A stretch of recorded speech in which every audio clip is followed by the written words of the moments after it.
हालांकि एक छोटा सा और प्रश्न था कि आपने यूट्यूब में बताया कि पाकिस्तान में और 57 या 13 कंट्री, इस्लामिक कंट्री और चाइना ये अटैक करेंगे, ऐसा भविष्य मालिका में लिखा गया है, जो कि सेकंड पार्ट में या थर्ड पार्ट में आएगा। तो क्या उसमें पाकिस्तान नाम मेंशन है बकायदा? हाँ, पाकिस्तान का नाम मेंशन है, क्योंकि 1947 में बना है पाकिस्तान तो। हाँ इसमें लिखा है। हाँ, महापुरुष अच्युतानंद और पंचसखाओं ने इसके बारे में लिखे हैं।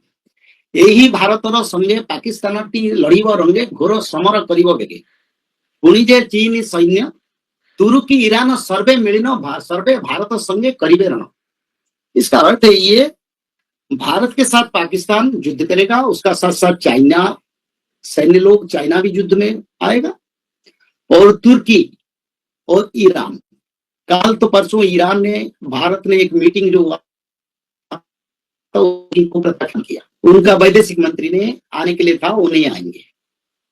और तुर्की के बारे में तो मैं 2020 में बताया था, आप उसी एपिसोड को देखिए। तुर्की में विनाशकारी भूकंप होगा और इसका अंजाम भी बताया था मैंने। आप देखिए 2020 में उसका एपिसोड हुआ था, खासकर तुर्की के बारे में मैं बताया था। और इसका अर्थ है ये तुर्की हमको भविष्य में मदद नहीं करेगा, ये भी आप पहले से मैं बता रहा हूं, कभी नहीं करेगा। उनका सारे सैन्य लोग आके हमारे देश में युद्ध करेंगे, तो कोई बात नहीं, हमको इसमें कोई लेना देना नहीं। तुर्की में भी सनातन धर्म का प्रकाश होगा, प्रभु भगवान का भक्त लोग भी हैं, सारा विश्व में है। सभी भक्तों का उद्धार के लिए धर्म संस्थापना जरूरी है, चाहे माध्यम हो पंचभूत का, चाहे माध्यम हो विश्व युद्ध का, चाहे माध्यम हो रोग बीमारी का, पर धर्म संस्थापना तो जरूर होगा। जय श्री और कोई बात कर अनंत माधव। पंडित जी ऐसे सभी निवेदन है कि एक एक करके बोले, तभी क्या होगा, सभी का बात सुन पाएंगे और एक एक करके उत्तर दे पाएंगे।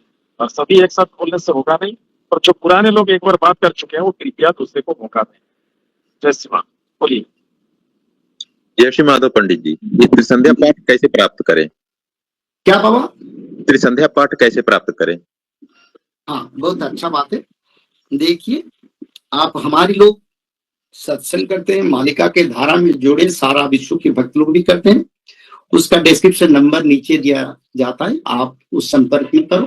पर मैं बता देता हूँ त्रिसंध्या की धारा। त्रिसंध्या 3 समय पर त्रिसंध्या आता है, धरती का संतुलन, ब्रह्मांड का संतुलन और देवता लोगों का पूजा, और धरती का और ब्रह्मांड का सुरक्षा के लिए भगवान की वेद निर्मित धारा है। पहला संध्या आता है 3:45 3:30 से सुबह 6:30 तक। दूसरा संध्या समय 11:30 से 12:30 तक। तीसरा संध्या आता है सूर्य अस्त के समय, कहीं कहीं 5 बजे होता है, कहीं 6 बजे होता है, कहीं 6:30 बजे होता है, सूर्य अस्त के समय को लेते हैं। 3 संध्या के समय पर 16 नाम, भगवान की 10 अवतार का शुल्क का पठन, एक बार त्रिसंध्या में श्रीमद् भागवत का पठन, और दुर्गा माधव स्तुति, और 108 बार भगवान माधव के नाम का। ये त्रिसंध्या की धारा है, और त्रिसंध्या की धारा को अनुसरण करने से हम मानव बनेंगे, और त्रिसंध्या धारा को अनुसरण करने से बीमारी आएगा, आपद आएगा, हमारे ऊपर थोड़ा बहुत भी असर आएगा, पर भगवान ने हमको सुरक्षा करेंगे, क्योंकि भगवान को ये भी प्रभु देखेंगे। देखो ये लोग त्रिसंध्या कर रहे हैं, सत्यजी को जा रहे हैं, मांस मछली छोड़ के धर्म की ओर जा रहे हैं, तो उनको भी मेरा आशीर्वाद रहना जरूरी है। तो भगवान की कृपा प्राप्त करने के लिए, भगवान कल्कि का कृपा प्राप्त करने के लिए ये धारा आप लोगों के लिए जरूरी है। और नीचे डिस्क्रिप्शन नंबर से आप संपर्क करके इसको पूरा विस्तृत से अनुग्रहण कर सकते हैं। पंडित जी, कार्य क्षेत्र में कैसे इसे करें? जैसे कहीं काम करते हैं, नौकरी करते हैं, कुछ भी करते हैं, तो उस समय संध्या करने का क्या उपाय है, जैसे दोपहर के समय या संध्या के समय? देखिए, आप कहीं भी कर्म पर है, कहीं ट्रैवलिंग में है, तो ट्रैवलिंग में तो भागवत नहीं पढ़ पाएंगे, उसी समय रात को आने से घर में पढ़ लेंगे, नहीं तो जब हम किसी समय तो सोने के लिए जाएंगे, सोने से पहले थोड़ा पैर धो के भगवान का स्मरण, माता गंगे का स्मरण करके फिर भागवत थोड़ा 5-10 मिनट पढ़ ले। और दूसरा त्रिसंध्या की बात रहा, त्रिसंध्या के बाद सिर्फ आप स्वल्प अगर पढ़ने के लिए समय नहीं है 2-3 मिनट के लिए समय देना जरूरी है। इसमें आप 16 नाम, ये लगेगा करीब 30 सेकंड, और 10 अवतार, शुल्क नहीं भजन करना, सिर्फ नाम बोल देना, मच्छ, कच्छप, वराह, नृसिंह, वामन, परशुराम, राम, शिव, बुद्ध और भगवान कल्कि, ये 3 बार उच्चारण करना। 30 बार, ये लगेगा 30 सेकंड का। दुर्गा माधव स्तुति ना बोले तो सही चलेगा, और माधव का नाम 11 बार भजन कर ले, ठीक चलेगा। पंडित जी 16 नाम बता दीजिए। आप रिकॉर्डिंग करवा लीजिए, आप रिकॉर्डिंग कीजिए, नहीं तो ये वीडियो में आप देख लेंगे, ये भी यूट्यूब में जाता है। औषधे चिंतयते विष्णु, भोजने च जनार्दन, शयने पद्मनाभंश्च विवाहे च प्रजापति, युद्धे चक्रधर देवं प्रवासे विक्रमो, नारायण तनु त्यागे श्रीधरम प्रिया संगमे, दुस्वप्ने स्मर गोविंदम, संकटे मधुसूदन, कामने नरसिंहंश्च, पावके जलशायिन, जलमध्ये वरांश्च, गमने वामनश्चैव, पर्वते रघुनंदन, सकल कार्य सुमाधव। यानी सकल कार्य सभी कार्यों की सुख और शांति प्रदान के लिए माधव का, इसलिए तो बोलता हूँ 108 बार माधव नाम भजन कर ले।